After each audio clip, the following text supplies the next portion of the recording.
Viewers welcome back to my channel. और हमने target किया है अपकमिंग 500 पैरामेडिकल एमसीक्यूज को करने के लिए।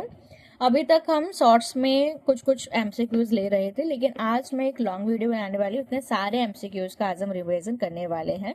मैंने अपने इसके पहले जो शॉर्ट्स था उसमें मैंने आपको यहाँ तक कंप्लीट करा दिया था, immunoglobulin which can cause the placenta. एक बार रिवाइज करा देते हैं जल्दी से और फिर अपना पूरा रिवीजन स्टार्ट करते हैं। First is of the protective outer covering of bacteria. Bacteria की आउटर कवरिंग कौन सी होती है? कैप्सूल बोलते हैं हम उसको। विडाल टेस्ट एग्जाम्पल किसका है? एग्लूटिनेशन रिएक्शन का। ओके, विडाल टेस्ट क्या करता है? टाइफाइड करता है सैल्मोनेला टाइफी से, और एग्लूटिनेशन रिएक्शन उसका कॉमन रिएक्शन होता है। नॉर्मल जो CSF होता है, सेर्वोस्पाइनल फ्लूइड जो होता है वो कलरलेस होता है अगर नॉर्मल की बात करें, लेकिन अगर येलो कलर आ जाता है तो उसको हम जेंथोक्रोमिया बोलते हैं। Okay, gas gangrene is caused by. Gas gangrene एक बहुत ही सीवियर क्रॉनिक एक डिजीज है, एक प्रॉब्लम है। तो ये कौन करता है? क्लॉस्ट्रीडियम स्पेक्टिकम करता है। क्लॉस्ट्रीडियम एक ऑब्लिगेट एनारोबिक बैक्टीरिया है। ये तभी ग्रो करता है, एक तो इसके लिए स्पेशल मीडिया चाहिए, और ये बिल्कुल ही एनारोबिक कंडीशन में ग्रो करता है। बिल्कुल जहाँ पे ऑक्सीजन है नहीं उसी कंडीशन में ये ग्रो करेगा, तो ये ऑब्लिगेट एनारोबिक बैक्टीरिया होता है। Molecular formula of glucose. Glucose का मॉलिक्यूलर फॉर्मूला सिंपल C6H12NO6 होता है, तो सबको याद होगा। इसके बाद इम्यूनोग्लोबिन विच कैन कॉज, आपको पता है इम्यूनोग्लोबिन का दूसरा नेम क्या है? एंटीबॉडी। एंटीबॉडी 5 टाइप्स का होता है, ठीक है। 5 टाइप्स की एंटीबॉडीज होती है, IgE, IgM, IgG, IgA and IgD। Okay, इनमें से कौन सा एक ऐसा एंटीबॉडीज है जो कि मदर से फीटस में प्लासेंटा से पास होता है, तो उसको बोलते हैं IgG। ओके, कीटन बॉडी का एग्जाम्पल पूछा गया है तो याद रखना बीटा हाइड्रोक्सी ब्यूटरिक एसिड एक एग्जाम्पल है कीटन बॉडी का। Okay, next question is a standard method to estimate the haemoglobin. Haemoglobin आजकल हीमोग्लोबिन कैसे मेजर करते हैं हम? नॉर्मल जो हमारा कंप्लीट जो CBC मशीन होती है, एनालाइजर होता है, उसमें डायरेक्ट हीमोग्लोबिन क्या हो जाता है? आपका एनालाइज हो जाता है। लेकिन एक स्टैंडर्ड मेथड जो पहले मैनुअली होता था, तो उसका एग्जांपल है साइनोमेथियोग्लोबिन हीमोग्लोबिन मेथड। एक स्टैंडर्ड मेथड है एस्टिमेट करने के लिए हीमोग्लोबिन के लिए। Okay, next question is anticoagulant that chelate the calcium. आपको पता है एंटीकोगुलेंट क्या होता है? जब भी ब्लड हम बाहर निकालते हैं तो वो क्लॉट हो जाता है, क्योंकि हमारा जो ब्लड हमारे वेन्स में है, हमारी बॉडी में जो ब्लड है वो क्लॉट नहीं होता है, क्योंकि उसमें नेचुरल एंटीकोगुलेंट प्रेजेंट होता है। एंटीकोगुलेंट एक ऐसे केमिकल, एक ऐसा सब्सटेंस है जो कि हमारे ब्लड को क्लॉट नहीं होने देता है, ठीक है। तो अभी इसमें पूछा गया है कि ऐसा कौन सा एंटीकोगुलेंट है जो कैल्शियम को चिलेट कर देता है। याद रखना कि कैल्शियम को चिलेट करने वाला जो एंटीकोगुलेंट है उसका नाम है EDTA। Okay, next question is sickling test is done for. जैसे कि नाम बता रहे हैं कि सिकलिंग टेस्ट किस लिए किया जाता है, तो सिकलिंग टेस्ट याद रखना कि हमेशा किया जाता है सिकल सेल्स के लिए। Sickling test is for sickle test. Okay, next question is who invented Bombay blood group. आपको पता है ABO ब्लड ग्रुप है। ABO ब्लड ग्रुप किसने किया है? कार्ल लैंस्टेड ने ABO ब्लड ग्रुप किया है। अब यहाँ पे पूछा गया है कि बॉम्बे ग्रुप किसने डिस्कवर किया है, तो वेंडे का नाम याद रखना, ठीक है। Doctor Bhende, VHENDA, doctor Bhende is responsible for invented the Bombay blood group. Okay, next question is example of capsulated bacteria. मैंने आपको बताया था कि बैक्टीरिया के पास सेल वॉल तो होती है, लेकिन कुछ ऐसे बैक्टीरियाज होते हैं जिनके पास कैप्सूल्स भी प्रेजेंट होते हैं, एक्स्ट्रा कैप्सूल प्रेजेंट होते हैं, प्रोटेक्शन के लिए वो काम करते हैं। उसका एक एग्जांपल पूछा गया है, तो एक एग्जांपल याद रखेंगे हम, स्ट्रेप्टोकोकस निमोनिया। ऐसे बहुत सारे और एग्जांपल, जैसे सुडोमोनास हो गया, क्लेप्सिनिया होगा, ये सब कैप्सुलेटेड बैक्टीरिया है, ठीक है। 3 मैंने आपको बता दिया, Streptococcus pneumonia, Klebsiella pneumonia and Pseudomonas, all are the capsulated bacteria. Extra layer present है जो प्रोटेक्शन देती है। Okay, next question is Chinese letter arrangement of cell is shown by, ठीक है। चाइनीज लेटर की तरह कुछ अरेंजमेंट दिखाई देता है जब हम उसको माइक्रोस्कोप में देखते हैं। तो ये कौन सा बैक्टीरिया? Corynebacterium diphtheria. कॉर्नीबैक्टीरिया जो डिप्थेरिया होता है वो कैसे दिखाई देता है? चाइनीज लेटर की तरह दिखाई देता है। Okay, next question is volume of anticoagulant in 350 ml of blood bag. एक ब्लड का बैग है, उसमें 350 ml आपका क्या है? 350 ml volume of anticoagulant in 350 ml of blood. अगर इस बैग, इसमें पूछा गया है कि 350 ml का बैग है, उसमें ब्लड है, उसके अंदर कितना एंटीकोगुलेंट आप यूज करोगे? 49 ml। और एंटीकोगुलेंट हम क्यों यूज कर रहे हैं 49 ml in 350 ml of blood?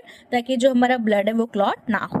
Next question is a cast stain in urine. जब यूरिन माइक्रोस्कोपी करी जाती है, यूरिन को 1 ड्रॉप ऑफ यूरिन सेंट्रीफ्यूज करने के बाद जो उसका सेडिमेंट होता है वो हम रखते हैं स्लाइड के ऊपर, और स्लाइड के ऊपर रखने के बाद जब हम उसको माइक्रोस्कोप में देखते हैं तो नॉर्मली बहुत सारी चीजें दिखाई देती है, जैसे एपिथेलियम सेल्स दिखती हैं, अगर पेशेंट को इन्फेक्शन है तो बैक्टीरिया भी दिख सकता है, ईस्ट भी दिख सकता है। ओके, और नॉर्मल एपिथेलियम सेल्स तो दिखते ही है, WBCs दिखते हैं, ल्यूकोसाइट दिखते हैं और क्रिस्टल्स दिखते हैं। अगर पेशेंट को किडनी स्टोन है या कुछ प्रॉब्लम है किडनी में तो क्रिस्टल्स भी दिखते हैं। और कास्ट कब दिखता है? जब कास्ट हमें मैक्सिमम तब दिखता है जब वैक्सी कास्ट प्रेजेंट हो, वैक्सी प्रेजेंट हो अगर, तो कास्ट दिखाई देते हैं यूरिन में। एक मोस्ट कॉमन कास्ट है, उसको हम बोलते हैं वैक्सी कास्ट। ठीक है, next question is Hay test is based on the property of lowering. जो हे टेस्ट होता है, हे टेस्ट हम करते हैं तो वो किस प्रॉपर्टी पे करते हैं? वो हम करते हैं lowering the surface tension. Surface tension को जानने के लिए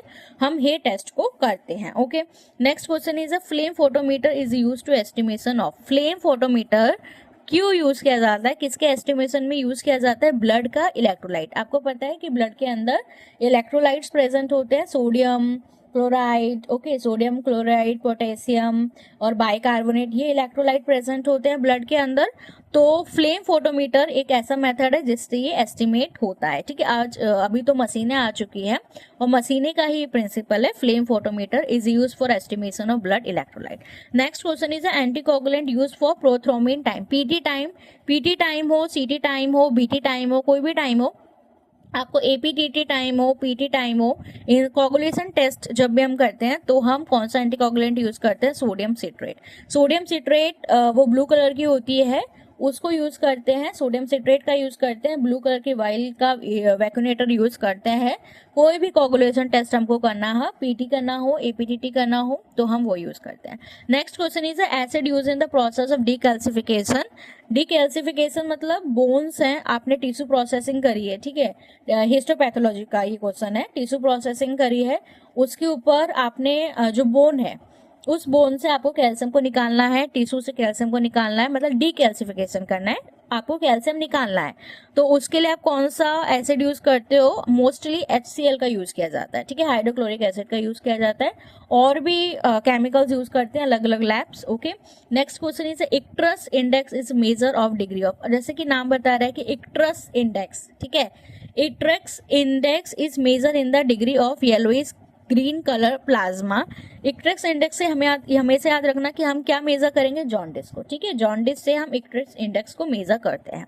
normal volume of blood urea. Blood urea का नॉर्मल वॉल्यूम क्या होता है? 7 से 20 मिलीग्राम पर डेसीलीटर नॉर्मल वॉल्यूम है ये ब्लड यूरिया के। 720 मिलीग्राम पर डेसीलीटर, 7 से लेके 20 तक मिलीग्राम पर डेसीलीटर, ये थोड़ा बहुत वेरी कर सकता है।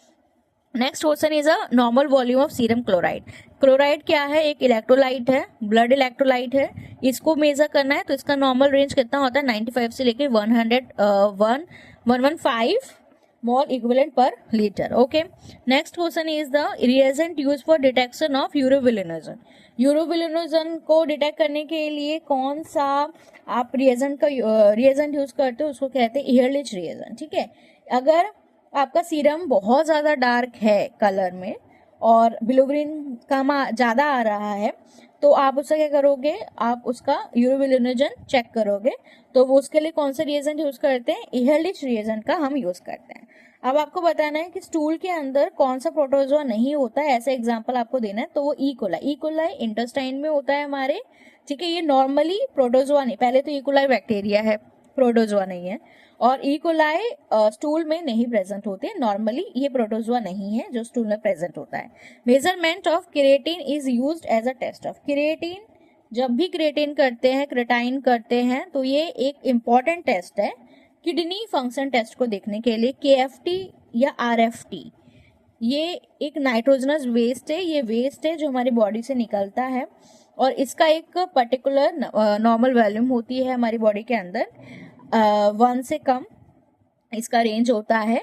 और अगर ये क्रिएट हमारी बॉडी में ज़्यादा हो जाती है, मतलब हमारा जो किडनी है वो अच्छे से फंक्शन नहीं कर पाता है, इसलिए जो क्रिएट है वो हमारी बॉडी से बाहर नहीं आ पाता, हमारी बॉडी में ही एक्यूमुलेशन हो जाता है। तो उस टाइम हम क्या करते हैं? KFT और RFT के लिए ये मेन हो जाता है क्रिएट का टेस्ट करना किडनी फंक्शन टेस्ट या रीनल फंक्शन टेस्ट के लिए क्रिएटिन बहुत इंपॉर्टेंट एक पैरामीटर होता है। अब ओरामाइन ओ एक क्या है, ओरामिन ओ क्या है, एक फ्लोरोसेंस डाई है, ठीक है, फ्लोरोसेंस डाई है। फ्लोरोसेंस का मतलब चमकने वाला एक डाई है, ओके। ईडीटी का फुल फॉर्म बताना है। ईडीटी का फुल फॉर्म क्या होता है, ethylene diamine tetra acetic acid, ठीक है। Ethylene diamine tetra acetic acid एक ईडीटी का नॉर्मल फुल फॉर्म है, okay. Next question is a preferred for obtaining a blood sample. Blood sample adult में से लेना हो तो कौन सा आप प्रोसीजर को प्रेफर करते हैं? वेन से लेना सबसे बेस्ट होता है, आर्टेरियल कैपिलरी से सबसे बेस्ट वेन से लेना होता है, ओके। अब next question is a Casoni test is a prefer to diagnose. Casoni test हाइड्रेटेड सिस्ट को देखने के लिए कैसोनी टेस्ट का यूज किया जाता है, ठीक है। फॉर्चेट सिस्ट किसके लिए किया जाता है? वाइल्ड पिगमेंट के लिए, ठीक है। याद रखना कि जो कैसोनी टेस्ट होता है वो हाइड्रेटेड सिस्ट के लिए यूज होता है, और जो फॉर्चेट टेस्ट होता है वो किसके लिए होता है? वाइल्ड पिगमेंट को करने के लिए। और जो एयरलिच रिएजेंट होता है वो किसके लिए यूज होता है? यूरोविलिनोजन को करने के लिए। Next question is sodium nitrochloride is use in test of. Sodium nitrochloride किसके लिए यूज किया जाता है? एसिडोन या फिर कीटोन बॉडीज को डायग्नोस करने के लिए, okay. So normal pH volume of blood की नॉर्मल पीएच वैल्यू क्या होती है? 7.4, 7.35 से लेके 7.45 तक होती है। याद रखना बहुत इंपॉर्टेंट है, 7.35 से लेके 7.45 तक होती है, ओके। ऑप्शन में 7.4 दिया है तो आप इसको टिक कर सकते हैं। Next question is a basophilia is seen. Basophilia एक डब्ल्यूबीसी का पार्ट है, नॉर्मली नहीं प्रेजेंट होता है इन केस ऑफ CML। अगर क्रॉनिक माइलोडिया लुकीमिया है, अगर ब्लड के अंदर कैंसर है, तो वेसोफिलिया नंबर्स में बहुत ज्यादा हमारे स्लाइड में दिखाई देंगे, ओके। अगर पेशेंट को क्रॉनिक माइलोडिया लुकीमिया या कुछ और कंडीशंस होते हैं, बट मोस्टली कैंसर के केस में वेसोफिलिया दिखाई देता है। CSF examination help in diagnose of. CSF का एग्जामिनेशन हम मोस्टली कब करते हैं? CSF मतलब सर्वोस्पाइनल फ्लूइड, इसका एग्जामिनेशन मोस्टली हेल्प करता है मेंजाइटिस को डायग्नोस करने के लिए, ठीक है। मेंजाइटिस मतलब इन्फ्लेमेशन हो जाती है ब्रेन में, तो CSF से हम ये डायग्नोस कर सकते हैं। 1 ml of ACD solution is sufficient to prevent coagulation, ठीक है। 1 ml ACD का acid citrate dextrose 1 ml ACD sufficient है 4 ml के ब्लड को क्या करने के लिए? प्रिवेंट करने के लिए कि कोगुलेशन ना हो। नेक्स्ट क्वेश्चन है थायराइड प्रोफाइल टेस्ट में आपको थायराइड प्रोफाइल टेस्ट आया है पूरा, तो आप कौन कौन से टेस्ट को लगाओगे? T3 लगाओगे, T4 लगाओगे और TSH लगाओगे, ठीक है। ये तीनों आप लगाओगे थायराइड प्रोफाइल टेस्ट में। अब है normal specific gravity of urine. Urine की नॉर्मल स्पेसिफिक ग्रेविटी क्या होती है? 1.005 से लेके 1.030 तक होती है। Next question is a toluene sulphonic acid test use to detect the presence, ठीक है। टोलिन सल्फोनिक टेस्ट किसके लिए यूज करते हैं डिटेक्ट करने के लिए? बेंजेक प्रोटीन्स के लिए। किसके लिए करते हैं? बेंजेक प्रोटीन्स के लिए, ओके। तो याद रखना हमने आज पढ़ा है सोडियम नाइट्रोक्लोराइड किसके लिए करते हैं? एसीटोन या कीटोन बॉडी के लिए। कैसोनी टेस्ट करते हैं हाइड्रेटेड सिस्ट के लिए। फॉर्चेट टेस्ट करते हैं वाइल्ड पिगमेंट के लिए। हम एयरलिच रीजन करते हैं आपका एयरलिच रिएजेंट हम करते हैं यूरोविनिलोजन के लिए, ठीक है। और टोलिन सल्फोनिक एसिड टेस्ट करते हैं बेंजेक प्रोटीन के लिए। मिनिमम लेवल बताओ हीमोग्लोबिन का डोनेटिंग ब्लड करने के लिए, ब्लड को डोनेट करने के लिए हीमोग्लोबिन का लेवल कितना होना चाहिए? 12.5 ग्राम मिलीग्राम मिलीलीटर पर डेसीलीटर होना चाहिए। 12.5 ग्राम मिलीलीटर पर डेसीलीटर होना चाहिए, ठीक है, okay. Next is a urea and create test are use to assess. Urea जैसे हमने पहले पढ़ा है, क्रिएट टेस्ट बहुत इंपॉर्टेंट है किडनी के लिए, और यूरिया भी बहुत इंपॉर्टेंट है किडनी फंक्शन को टेस्ट को एनालाइज करने के लिए। आज हमने नॉर्मल वॉल्यूम में भी पढ़ा है यूरिया का 7 से 20 मिलीग्राम पर डेसीलीटर। सो ये कुछ MCQs थे। अगर आपको ऐसे वीडियोस चाहिए और अगर ऐसी वीडियोस आपको अच्छी लगती है तो आप चैनल सब्सक्राइब कर सकते हैं। हमने बहुत सारे MCQs को आज रिवाइज किया है, और आप चैनल को सब्सक्राइब करना मत भूलिएगा, और अपने दोस्तों के साथ शेयर करके मेरे चैनल को सपोर्ट करिएगा ताकि मैं और वीडियोस आपको बना सकूं, ओके। अगर आप सब्सक्राइब करते हो तो मुझे बहुत ज़्यादा मोटिवेशन मिलता है, और आपके लिए और अच्छे MCQs लाने के लिए और आपके अच्छे से प्रिपरेशन कराने के लिए, ओके। Thank you.